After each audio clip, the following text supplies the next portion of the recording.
Number দেয়া আছে ত্রিভুজের তিনটি বাহু দৈর্ঘ্য করতে হবে a = 4 centimetre, b = 5 centimetre, c = 6 centimetre. এই তিন বাহুর সাহায্যে আমাদের কি করতে হবে? ত্রিভুজ অঙ্কন করতে হবে। তো প্রথমত আমরা স্কেলের সাহায্যে এই বাহুগুলো মেপে নেব। a = কত?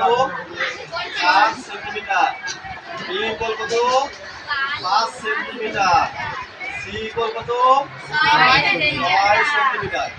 এই তিন বাহু দেয়া থাকলো, তাই না? স্যার এই তিন বাহুর সাহায্যে আমরা কি করব? একটা ত্রিভুজ অঙ্কন করব। আমরা কি করি? যে কোনো একটা রশ্মি বিডি নেই। এই বিডি রশ্মি থেকে বড় বড় সমান করে বিসি অংশ কত সেন্টিমিটার?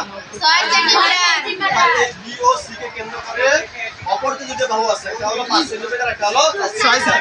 এই দুটো সমান করে কি করব? বৃত্তচাপ কাটবো। এখান থেকে শুরু করে 5 সেন্টিমিটার দেব, এখান থেকে যে 5 সেন্টিমিটার কাটবো, আমি কাটলাম। আর অপর কি আছে? 4 সেন্টিমিটার আছে। এই সি কে কেন্দ্র করে এই 4 সেন্টিমিটার সমান করে এখান থেকে নিয়ে আবার করব। কাটবো।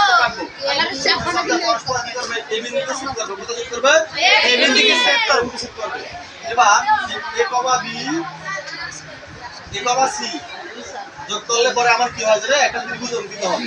তাহলে a b c নির্ণয় উদ্দিষ্ট ত্রিভুজ। আমরা আমাদের ত্রিভুজগুলো আর কি করি?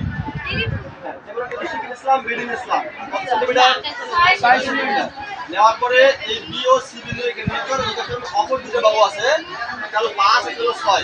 এই দুই বাহু সমান করে এখন এই দুটো বৃত্তচাপ অঙ্কন করি। বৃত্তচাপটা পরস্পর কোথায় থাকতেছে? a বিন্দু। তাহলে পরে a, b, a, c যোগ করি, তাহলে a b c এর দৃশ্য। তাহলে এই বাহুর দৈর্ঘ্য হলো 5 সেন্টিমিটার, এই বাহুর দৈর্ঘ্য হলো 6 সেন্টিমিটার।